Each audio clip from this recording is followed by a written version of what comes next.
and kind of reinforce the fact that we're here to make a relationship, right? Not just a business relationship, of course, that's there too, but also the personal relationship. As a father of 4, I have a moral and an ethical obligation to create opportunities for my kids.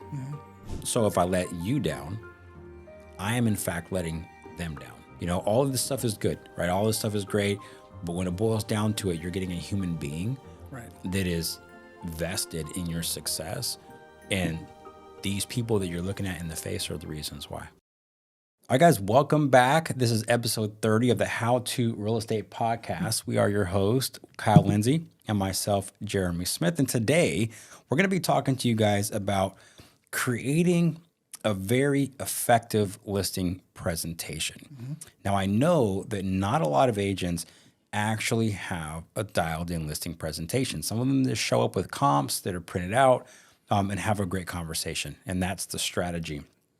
But we know that in order to really win listings, especially when you're competing, you've got to have a lot more than that, right? If you want to level up your game and compete against the big boys and girls, you got to have a lot more than that. So let's walk them through, Kyle, some of the things that we do in our listing presentation that they should be doing, some of the key elements, and we'll kind of dig deep in those elements and kind of give the value or even principles behind those elements. Definitely. And if you're tuning in, you haven't caught up to all of our other episodes, we go over elements of the listing appointment in a previous episode. So go back and listen to those if you're curious what all should go into the whole appointment. Right now, we're talking literally just about the presentation, like think of it like a slideshow you're going to walk the client through. Yep, exactly. So this is picking up, you know, if you guys are imagining this, you've already got to the house, you already introduced yourself to the homeowner, done whatever you do before your listing presentation. Now you're sitting down,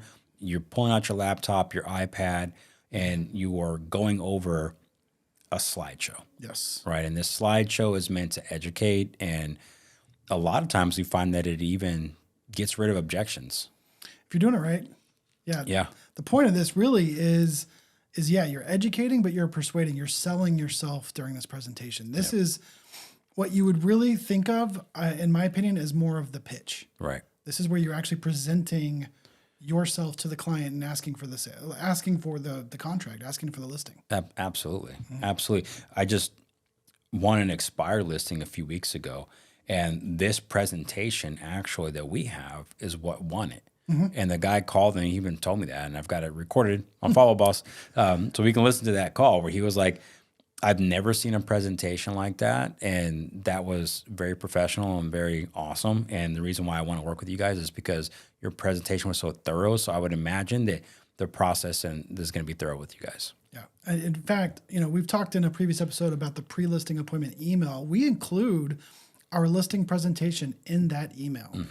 And we had a client tell me they wanted to work with me before I even met with them because they looked through the presentation without me there. Yep.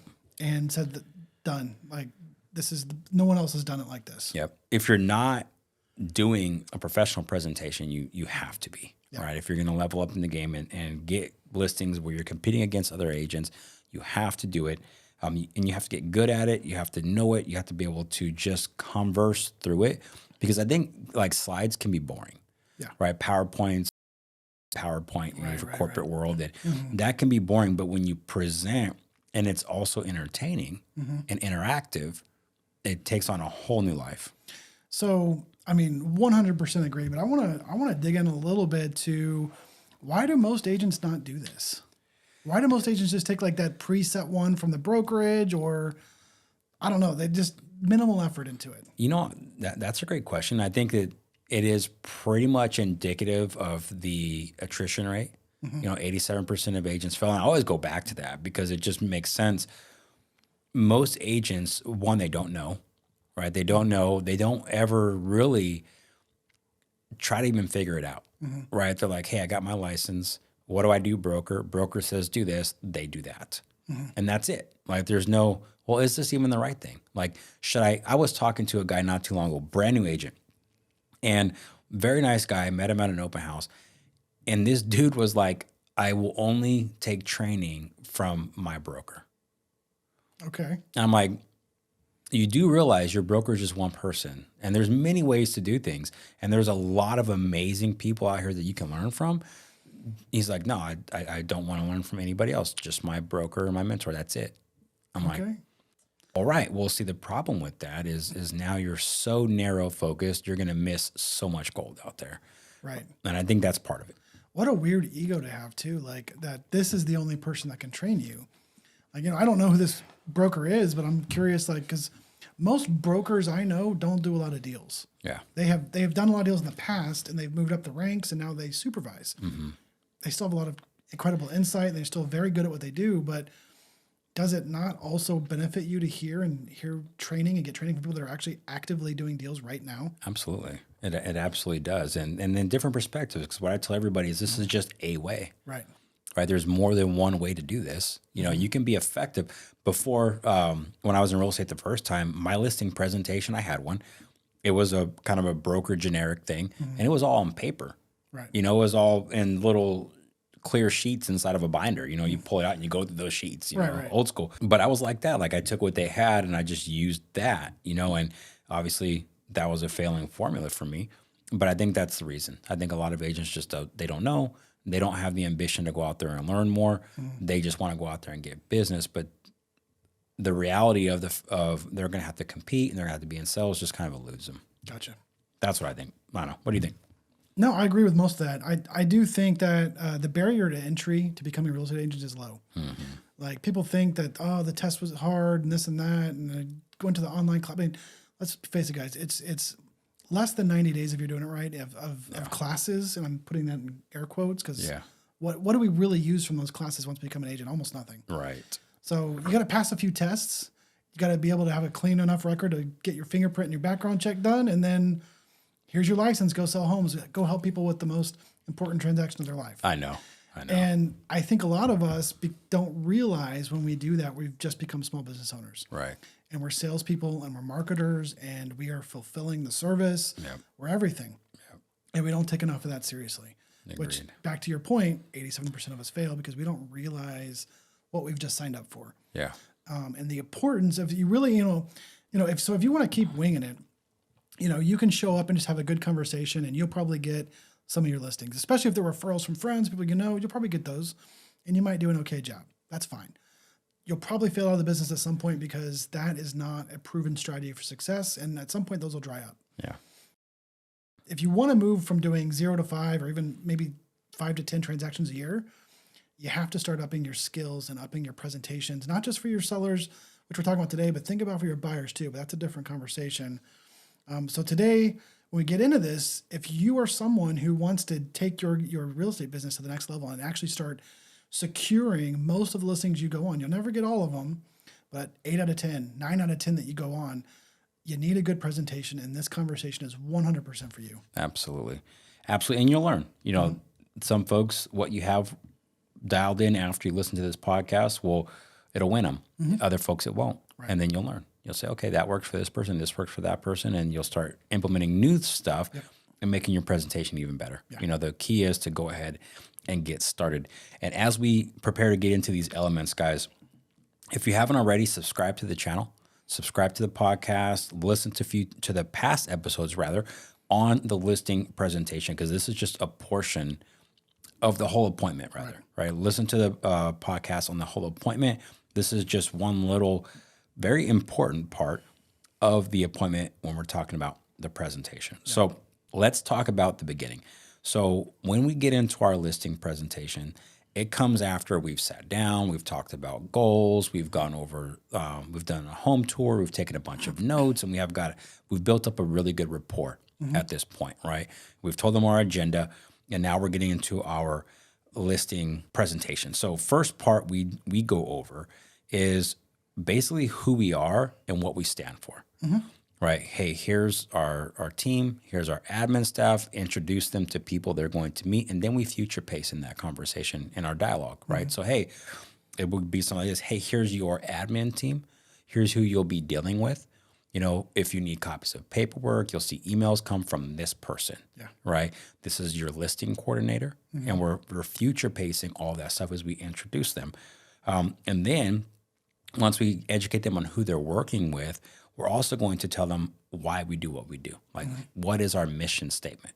Yeah. So that's something important, you guys. And don't don't neglect to put this in there because this is what you stand for, right? And so if you don't have a mission statement, maybe you're a single agent or maybe you're on a team, it doesn't matter. Create one, right? Get a mission statement, put it together, and use that mission statement in this first section. So you're going to go over who you are, who they're working with. If you're a solo agent, all of those are going to be you, right? So you don't need to say, I'm your listing coordinator, I'm your admin.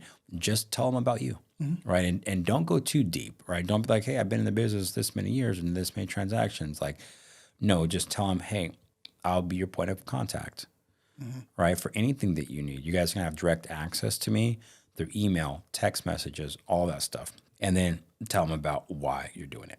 Yeah, this is there's two really subtle but important things to do here. Is one, this is the area most agents start bragging about themselves.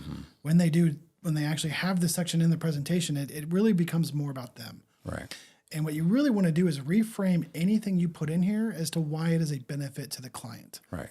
I have a team, which means there's always someone to help take care of you. Right. I'm not alone, which means, if you're hiring a single agent, they might be busy. And I'm sure there's a lot of great single agents that go back to you as quick as they can. Our response times are even faster because we have people that handle these other tasks, which leaves me free to help you directly. There's different ways to phrase this. And man, this is such a great point about the mission statement. If you don't have one, think about one. But this is, again, you're putting this together on paper. So you want your mission statement on the paper. So when they read it without you there, or if they do, they can still see it and remember it. But this is where you talk about why that's important to you. Right. This is where you're giving the reason why, hey, here's my mission statement, but let me tell you why I came to this mission statement. Right. And sometimes that is where you really start connecting with people on why you're doing this and why it's important to you. The stuff they're not going to just read on the page. This is where you start really expanding on that and why it's important to them. Yeah, 100%. And this is a good opportunity to even deepen the rapport that you've already built, right? And you'll start seeing head nodding, right? When you start seeing head nodding and they're in agreement with you, that's a good sign. Yeah. Right, it's an absolute good sign. So that's kind of element number one, right? Is who you are, what you stand for. That's element number one. Element number two, we're going to kind of go into education, right? So for us, which this was something that that you brought to this presentation, Kyle, was the market data. Yeah. Right. So what are some key points in the market data that are important for us to be able to communicate to a seller? So you're really, throughout this presentation, you're kind of answering the questions behind the questions. And one thing sellers, buyers, they all really want to know is how's the market? But they want to know, really what they want to know is how does the current market benefit them? Right. And so you really need data that's going to frame the conversation in a way as why this is still a good time to sell. If it's really not a good time to sell, you should tell them that. Right. I'm not saying be dishonest here and reframe the data just to fit your needs. What I'm really saying here is you need to be honest about what's happening in the market, because if you lie about it and then all of a sudden you have a different performance later in the listing, you'll be like, well, you said it was going to be 14 days and now we're on day 60. Yeah. Okay, this is where you can really set expectations here. Yep. So if you need to have a difficult pricing conversation, this is how you kind of lead into that. You're not breaking it way down like you would when you get to the CMA later in the presentation or the appointment. But here you're talking about days on market, talking about list to sales price ratios, maybe available inventory. You don't want to overwhelm them, but you need to do two things here. You need to give them an accurate representation of the market and what to expect in their listing. Hey, in your neighborhood, this is how long it's taking homes like yours to sell. This is the average list to sales price ratio. So we can expect people are going to try to negotiate about this way. All of those things, but also reframe it like, okay, but this is why this is still a good time to sell. There's only this many homes on the market, blah, blah, blah. You can, again, talking about the market data, I'm not going to get deep into that. But the really other super important thing to do here is how do you compare to the average agent? That's what you're also talking about. If the average days on market is 52 and yours is 36, you need to bring that up. Yeah. If the average list to sales price ratio is 98.2 and yours is 100.1, you need to bring that up. Yep. You can make them more money. You can sell faster. This is where you can let your stats do the talking for you. Yep. Hopefully you have good ones. If you don't, go up a level. Your team. If your team isn't doing great, maybe go up a level to your brokerage. Right.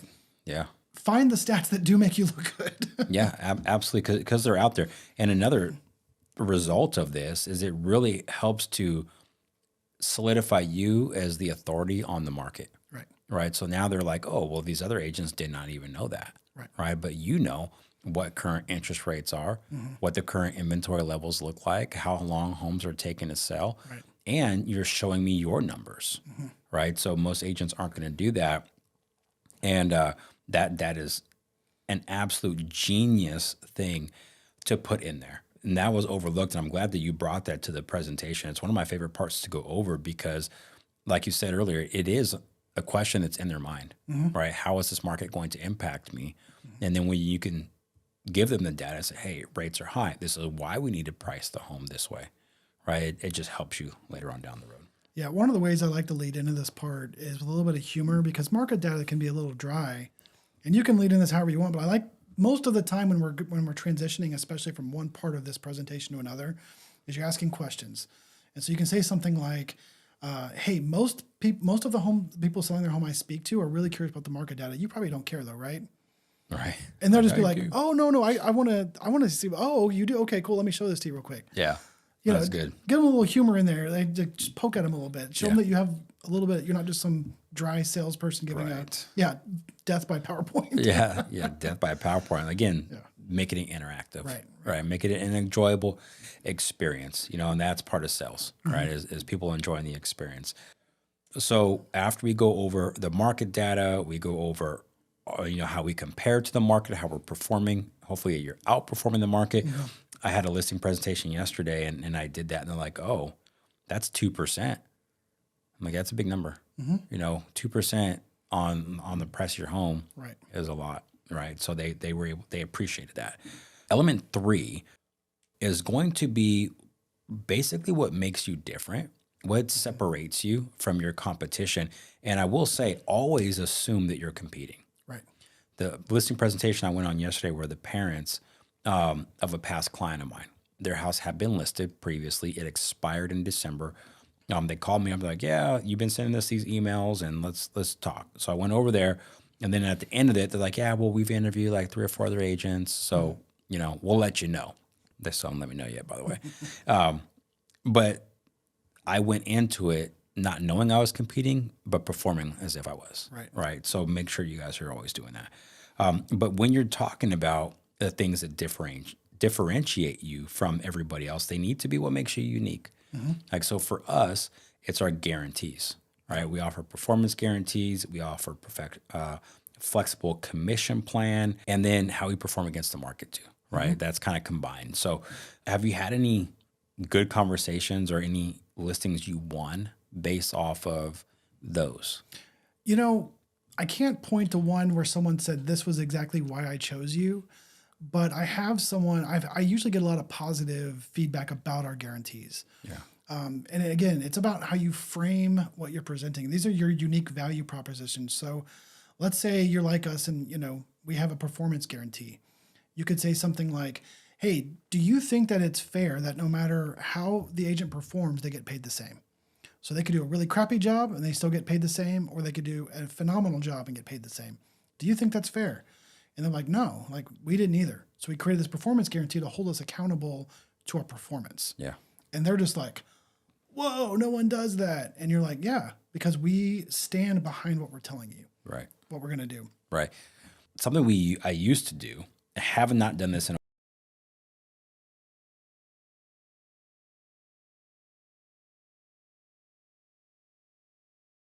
have a document that'd be like, hey, if I did really good, you can give me a raise. Right. If I did what you expected, you can get me, 6%. Right. If I did worse, then 5-4. You know what I'm saying? So we can break it down based off performance. So turn your phone around, show them that little tip screen. Yeah, that's a good one. It's going to ask you a few questions. Yeah, it's going to ask you a few questions here. Go ahead and click that 7%. It's the only one that works. No, yeah. That's weird. That's weird. Yeah, I think just hearing you say that scares me. It scares the crap out of me to think well, what if they all pick 4%? Yeah. I'm going to take a pay cut, but I think I would actually be shocked at how many people would actually give you more. Yeah. I did it for a couple years. Nobody ever gave me more, and and I made that a joke, right? In the presentation, but nobody gave me less either. But they just liked to have The choice. the choice of doing it. Like that's the accountability. You know, it's the accountability. And the more opportunities you give for people to hold you accountable, the more it comes across as if you are going to do the things that you said you're going to do.